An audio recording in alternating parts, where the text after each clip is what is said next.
Hello guys, this is pretty much the saddest reality that I've had to face. Not gonna lie, I've been on this platform reading stories of people getting cheated on by their partners. I never knew I'd one day be here writing mine. Life has really gone full 180. I booked a trip for friend and family, and my wife decided that was her cue to sleep with my best friend. I, a 53-year-old male, am still trying to find a way to process the bullshit I was forced to experience. I don't know if there's a lesson in this, a lesson on trust or something. I don't know if I'd ever get over the pain, but I look forward to what the days ahead would bring. It's been 2 years now.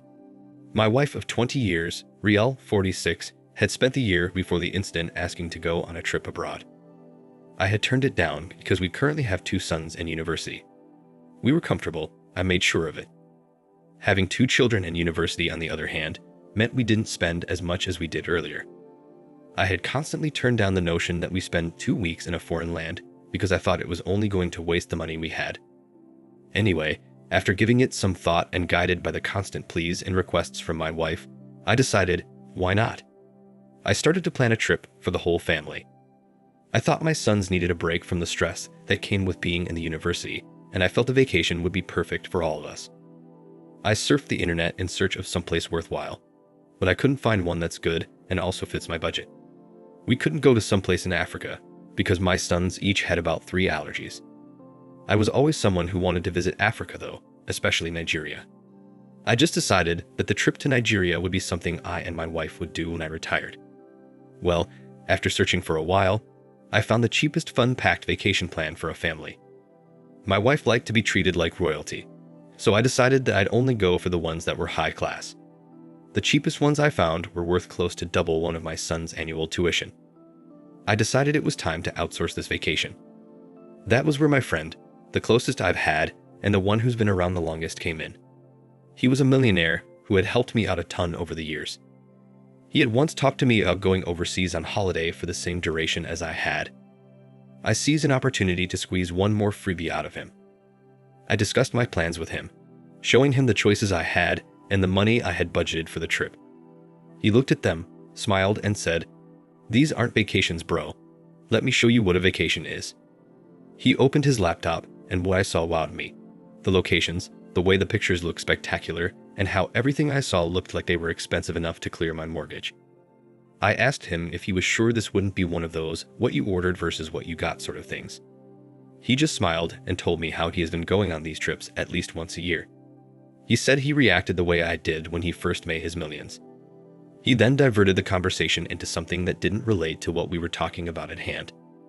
John was a bit of an innovative-minded person, although he always used his big brain to run Ponzi schemes and scams. That was how he made his millions. He never got married, at least not yet, as he said he didn't want to settle down to one woman when he could get whatever woman he wanted. He had a son, 12, whom he paid child support for.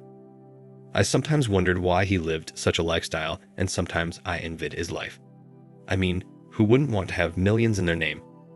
Who wouldn't want to travel on thousands of dollars worth of vacation once a year without having to break every piggy bank they owned? Who wouldn't want to live in a $1.4 million worth mansion? He asked me to wire him the budget I had. I did, and I watched him use the money to book a 1-hour goat yoga session for 6. Yeah, you heard me right. He spent my entire budget for a 2-week holiday on a 1-hour session. This man always found a way to make my hard-earned money look like peanuts. He booked the trip for 6, my wife, my 2 sons, his son, himself, and I. He also booked the plane tickets to and fro, because my budget also included flights. I thanked him afterwards and just left. The day of the trip came, and we all moved. My wife was most excited amongst all of us. She was happy she finally got to go on what she'd been asking for about a year. She was so excited about the trip that she couldn't even sleep that night. I had to find other ways to put her to sleep. When we got to Paris, John took the opportunity to dazzle the mini crowd with his abilities. He knew how to speak French and also knew how to fake an accent. His little antiques excited his son and also my wife for reasons I didn't quite understand. I just shrugged it off to the fact that she was so excited for being on a trip after she had been longing for one. We got to the hotel we booked, and it was marvelous. It had wonderful scenery, and it was literally the biggest hotel in Paris and probably the most expensive. He spent a lot on this vacation. John said he did it because he wanted to show me how happy he was to have a friend like me. He sometimes used to tell me that sometimes, due to how squeaky clean I was as a citizen, people tend to trust doing business with him more. He said something about a few of his clients doing background checks on me one day, which really freaked me out.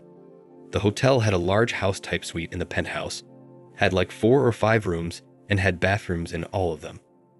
It also had a recreational lounge and a pool at the balcony. It had games, which interested John's son, who got immediately preoccupied by one. It had a pool table and an in-house gym. "I'm really going to get jacked here," I heard my sons say to one another whilst they admired the size of the gym and the quality of the tools. My wife immediately went into one of the rooms and into the bathtub. I joined her in there in a few minutes.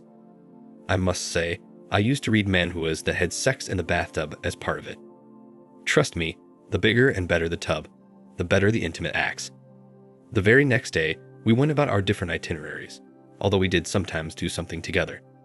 The itineraries we had together included, or not exclusive to karaoke, play snooker together, the already scheduled goat yoga, and some other things that I don't actually know how to pronounce because they're French. It was around 7 p.m., and John sent his kid to go to sleep whilst the adult continued to have fun. My sons were 21 and 18 respectively, so since we were in Europe, we let them drink and join us when we went into the nearby club. We had fun as a bunch of adults, and I for one was glad I didn't have to do any parenting. The next day, we were all hungover, except for John, which I guess was because he did this sort of thing anyway, so he had built up an immunity. He prepared hangover cures, French style, and I just watched as my wife was laughing at all his jokes, even the ones I thought weren't funny. The next day, we went into the city of Paris. It was something of a sightseeing tour. We went to all of the tourist attractions we could go to that day. When we got back, we were all very exhausted again, except for John. We sat in the living room in the penthouse and recounted our day. We talked about how fun it was and how it was good that we decided to save the visit to the Eiffel Tower for last. Last as in the day before we were scheduled to return to the US. John continued being the comedian, with his funny getting more and more repeated and unfunny. I just wondered one thing though. Why does my wife seem to be laughing at every one of his jokes and asking him to repeat them and all that? I looked across the room to be sure I wasn't the only one not laughing. Alas, it was the other way round. My wife was the only one laughing. When I locked eyes with my sons, it showed that they too wondered what was funny. We all started to retire to our sleeping spaces, starting with John's kid. I can't lie, I keep calling him John's kid because I have completely forgotten the boy's name. My 2 sons followed, then myself. I beckoned my woman to join me to bed, but she insisted she wanted to stay awake a little while longer. At midnight that day, I woke up to ease myself. My wife was sleeping right beside me, but what I found weird was the nightwear she had on. It wasn't from our pile, and it also wasn't the same as the ones in the room we slept in. The nightwear in each room had different colors. I hadn't been in all the rooms, so I didn't know which it was from. The next day, I had woken up earlier than I did on the days prior. I had something in me I had nicknamed the need to know basics. Need to know as in I need to know the answers to my questions. I never liked leaving any situation without a remedy. I got into the other rooms one after the other because I couldn't rest if I didn't know which room the nightwear she had on was from. On getting to the 4th room, I saw one of the cleaners walking out with the night clothes from each of the rooms. It seems he had come in thinking no one was in because in 3 days prior to this day, we were always already out. I counted the piles on his hand to see if he had done all the other rooms which I hadn't entered. He had. I tried to see if I could determine from how the piles were stacked, what room he had gotten what set from, but before I could even get to that, the cleaner stuck it all in a bag, as understandably, they might have been too heavy for him to keep carrying. I went back to the sitting room, put on the TV, and sat to enjoy a movie. Maybe that would take the thought away from my head. My wife came in behind the cleaner. One could tell that she had just awoken. She was having one of the nightwear we brought with us this time. She came closer and kissed me, saying, "Good morning, my husband." I laughed and replied, "Good morning, your husband's wife." The cleaner looked at me. He had some sort of pity in his eyes. I couldn't understand why he would look at me pitifully. I started to think maybe because this was a different place with a different culture, that maybe that was how they showed jealousy or envy here. Maybe he wanted what we had. Looking back at that day and recalling the look on that man's face, I am now heavily disappointed at the level of stupidity which I attained that day. I now even wonder how I managed to have two sons who are flipping Einsteins of their fields. The days went on. Each day we go out and have a blast, all expenses covered by John, and every day we come back and I'd sit through another round of enthusiastic show from my wife to my best friend. At some point, it started to seem even insulting. Well, the last day came, Eiffel Tower Day. I and John had helped my sons get in bed with twin European ladies the night before, and that was what we were talking about for the most part of the tour. The 18-year-old was just losing his virginity. He couldn't stop talking about how he was tired of doing just second base stuff with his girlfriend at school. I didn't know he had a girlfriend, otherwise I wouldn't have helped him get with one of the twins. As for the 22-year-old, he just got out of a 4-year relationship. Well, he didn't just get out. It's been a year since they broke up, and I was trying to get him back in the game. My wife seemed a little disturbed. Initially, I thought it was because of the discussion we were having, so I changed the topic. We continued our tour. My wife kept behaving weird, and I kept wondering why. I had asked her if anything was wrong, but she kept on saying no. Minutes later, she told me she wanted to leave, that she wasn't feeling good, that her tummy hurt, and that she was tired from walking. I told the rest that we were going to wrap it up and head home for the day, but she insisted that she didn't want to spoil the fun for us. It took some convincing for me to decide to stay back and let her head back to the hotel alone, but I finally caved, called her an Uber, and kissed her goodbye. There was a few seconds of awkward chatter before I got the boys hyped up again by suggesting we go to an arcade place. We got to the arcade, and then the fun started. We played a few of those dancing games where you dance according to the arrows that come up on the screen. Then we played some laser tag. Not to brag, but I spent some time training to join the military, and although I ended up not joining the military, some of my residual skills remained. In this case, I was still a very good shot. We played capture the flag against another family there, a dad and his 4 sons, ages presumably between 22 and 10. I don't know. I brought the smoke. The little boy on the other side cried because of how bad we kept beating them. In the midst of it all, John got a text. I had seen from the reflection in his eyes that the text he got was an alluring photo. I gave him that noise, look, and shook his hand. We both laughed, and then he walked out of the field. In my own Christian mind, I thought the booty call was from a girl he met at one of the parties we went to. We went back to the game we were playing with the other dad and his 4 sons, this time 1 man short. The handicap gave them a fighting chance.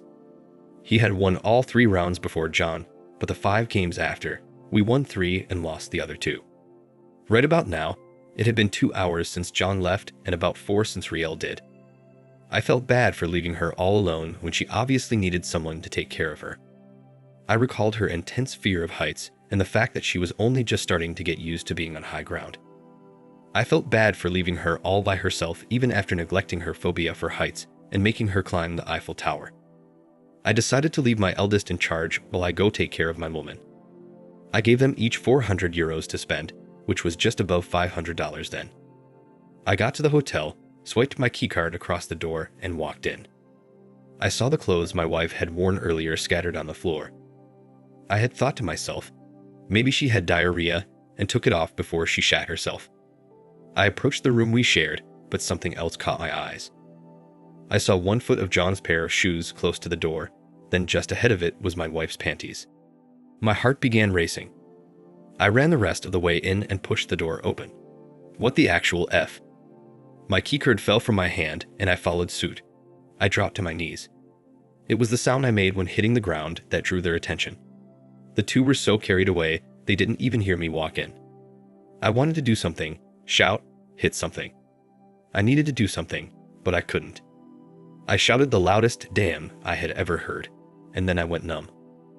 I couldn't hear anything, I couldn't feel my surroundings, and everything in front of me was a blur. I saw the 2 of them run towards me, but I didn't hear a word of what they said. I saw them touch me, but I felt no hands on me. It took a good minute for me to regain consciousness. I was still knelt where I was. My wife was saying words, and now they were audible. She was pleading for my forgiveness, saying how sorry she was, saying how it was only a one-time thing, that she made a mistake, and how she'd spend the rest of her life trying to make it up to me. All those words went in one ear and out the other. As I knelt there, the one thing that came to my head was the look of pity on the cleaner's face that day. The look I had thought wasn't what actually was. I know now why he pitied me. This woman was ducking my best friend. I got up and left. I didn't know where to. I just walked.